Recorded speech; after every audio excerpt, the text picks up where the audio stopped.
Hello दोस्तों, मैं doctor रश्मि त्रिपाठी आपका अपने चैनल लॉ प्रैक्टिस अकेडमी में स्वागत करती हूँ।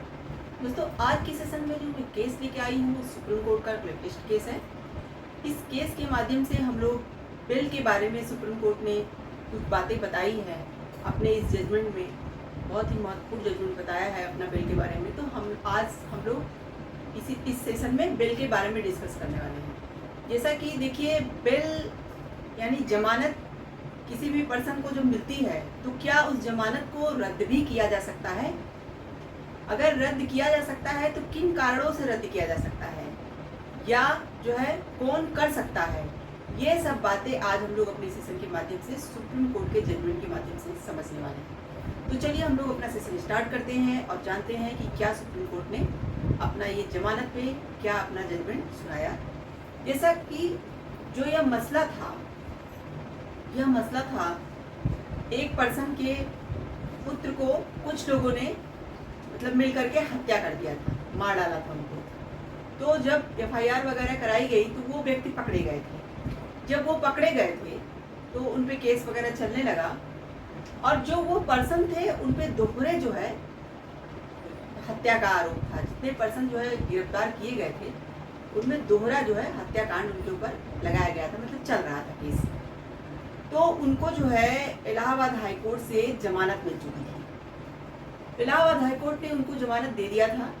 तो इसी जमानत के खिलाफ सुप्रीम कोर्ट में मामला गया था। तो जब सुप्रीम कोर्ट ने इस पूरे मामले को देखा और समझा और उन्होंने जाना कि यह क्या है, दोहरा हत्याकांड का मामला है। तो यह सब बातें जानने के बाद चलिए हम लोग जानते हैं कि सुप्रीम कोर्ट ने क्या किया। उनकी जमानत को रद्द कर दिया या जमानत को जैसे चल रहा था वैसे रहने दिया। तो चलिए जब हम लोग जानते हैं कि कौन से जज बैठे थे और क्या जजमेंट उन्होंने सुनाया। तो जो जज थे वो जस्टिस हिमा कोहली एवं जस्टिस अहसानुद्दीन अमानुल्लाह की पीठ थी। दो जजों की बेंच बैठी थी। उन लोगों ने पूरी गंभीरता के साथ जब पूरे केस की स्टडी को किया और एविडेंस और सारी बातों को जब समझा, तो उन्होंने कहा कि यदि आरोपी के खिलाफ लगे आरोपों की प्रकृति गंभीर है, मतलब यहाँ सुप्रीम कोर्ट की जो दो बेंच बैठी थी उनका ये कहना था कि यदि जो आरोपी है जिसको जमानत दी गई है उस पे जो आरोप लगे हैं वो क्या हो, बहुत ही गंभीर प्रकृति के हैं। जैसा कि ये जो पर्सन थे जिन लोगों को जमानत दी गई थी, ये दोहरे हत्याकांड में फंसाए गए थे, यानी कि डबल हत्याकांड का केस इन पे चल रहा था। तो यहाँ पे जो आरोप था वो काफी गंभीर ही था। तो वही सुप्रीम कोर्ट ने कहा कि यदि आरोपी के खिलाफ लगे आरोपों की प्रकृति गंभीर है तो अदालत जमानत का अपना आदेश भी रद्द कर सकती है। देखिए यहाँ पे सुप्रीम कोर्ट का यही कहना है, ये जो बात निकल के आई है जमानत के बारे में, यही आई कि यदि आरोप गंभीर प्रकृति के होंगे और कोर्ट को पता चलता है तो वह जमानत को रद्द कर सकती है, भले ही आरोपी ने जमानत का दुरुपयोग ना किया हो। यहाँ सुप्रीम कोर्ट का ये कहना था कि जैसे कि हम लोग जानते हैं कि जमानत तभी भी भंग की जाती है जब आरोपी कोई जमानत का दुरुपयोग कर रहा हो, कोई गलत काम कर रहा हो जमानत होने के बाद, तो भी वहाँ पे उसकी जमानत जो है क्या कर दी जाती है, जमानत रद्द कर दी जाती है। लेकिन यहाँ पे ऐसा कोई मामला नहीं था।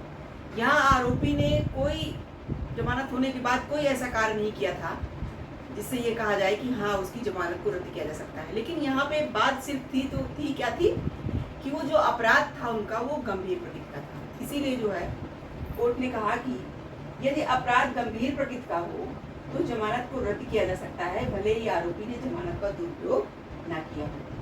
पीठ ने कहा कि जमानत का अनुचित आदेश हमेशा ऊपरी अदालत द्वारा हस्तक्षेप के लिए खुला रहता है। यहाँ कोर्ट का ये कहना था कि जैसे मान लीजिए किसी कोर्ट ने जमानत दे दिया और वह जमानत उचित तरीके से नहीं दिया गया है, तो उससे शीर्ष की अदालत यानी मान लीजिए हाई कोर्ट ने जमानत दिया है तो सुप्रीम कोर्ट को यह अधिकार मिला हुआ है कि वह जमानत को रद्द कर सकती है। अगर जमानत का सही तरीके से बिना सही तरीके से देखे जाने ही जमानत दे दिया गया है तो वहाँ शीर्ष अदालतों को यह अधिकार दिया गया है कि वह जमानत को रद्द कर सकती है। ये सिर्फ जो है सुप्रीम कोर्ट की नहीं बात है, अगर निचली अदालतें भी, कोर्ट ने यही आगे अपने जजमेंट में बताया, क्या कहा कि पीठ ने कहा कि जमानत का अनुचित आदेश हमेशा ऊपरी अदालत द्वारा हस्तक्षेप के लिए खुला रहता है। हाईकोर्ट द्वारा भी जमानत रद्द की जा सकती है यदि निचली अदालतों के रिकॉर्ड पर उपलब्ध प्रासंगिक सामग्री को नजरअंदाज किया गया है, अपराध की गंभीरता या ऐसे आदेश के परिणाम स्वरूप समाज पर पड़ने वाले प्रभाव पर ध्यान नहीं दिया गया। यानी कि यहाँ सुप्रीम कोर्ट का ये कहना था कि यह बात सिर्फ मेरी ही नहीं है कि मैं ही जमानत को रद्द कर सकता हूँ, हाई कोर्ट भी जमानत को रद्द कर सकती है।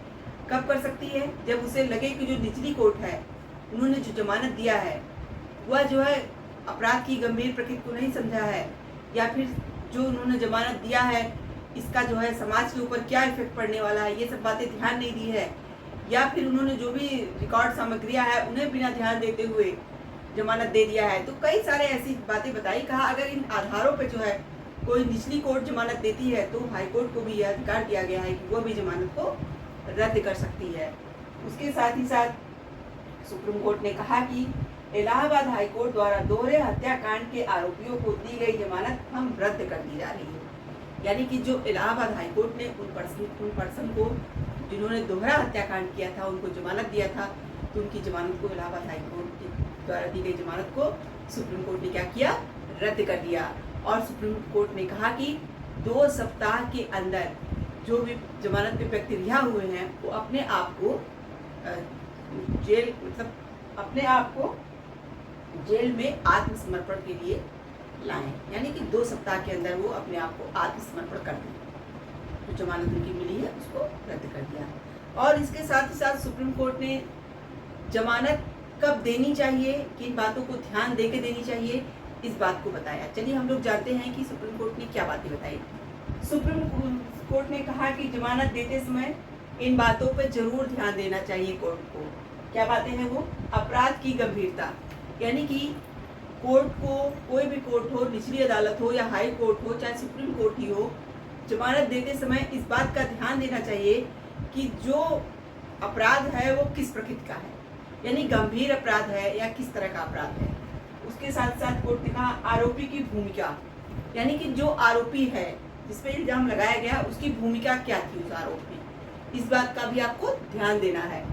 और आरोपी का आपराधिक इतिहास कैसा था, यानी कि अगर जो आरोपी है वो पहले से ही उसका आपराधिक रिकॉर्ड रहा हो तो उसको भी जमानत देने समय ये सब बातें भी ध्यान दे दी जाती हैं।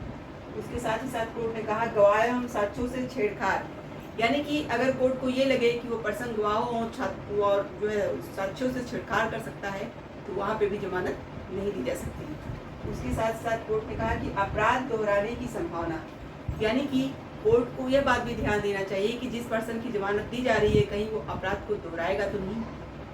तो ये सब कई सारी ऐसी बातें कोर्ट ने बताई और कहा कि इन सब बातों का ध्यान अच्छी तरह से देने के बाद ही अगर कोर्ट को यह लगे कि हाँ जमानत देने लायक है तभी जमानत देना चाहिए। और फिर उसके साथ साथ उन्होंने कहा कि अगर फिर भी जमानत देने में कोई गलती होती है तो शीर्ष अदालत तो रहती ही है, वो जमानत को रद्द भी कर सकती है।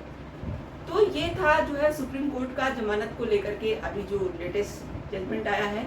देखिए इस जजमेंट को पूरी बात समझने के बाद हम लोग को यही बात समझ में आती है कि यहाँ पे कोर्ट का जो जजमेंट था वो था गंभीर अपराध को देख के जमानत को रद्द करना, यानी कि जो पर्सन थे वो दोहरे अपराध से जो है दोहरे हत्याकांड में वो फंसे हुए थे, उनके ऊपर पहले से भी हत्याकांड का रिकॉर्ड था, अब उसके बाद दोबारा उन्होंने हत्या कर दिया था। तो वही इसी बात को देखते हुए जो है सुप्रीम कोर्ट ने उनकी जमानत को रद्द कर दिया था। तो ये था पूरा मुद्दा और पूरा केस जो कि जमानत को लेकर के सुप्रीम कोर्ट ने दिया। तो आशा करते हैं कि आज का सेशन आपको पसंद आया होगा। आप मेरे चैनल को लाइक कीजिए, सब्सक्राइब कीजिए, शेयर कीजिए और बेल आइकन को दबाइए जिससे ऐसे ही नए नए जानकारी से मैं आपको अवगत कराती हूँ। आज के लिए बस इतना ही। Thank you very much.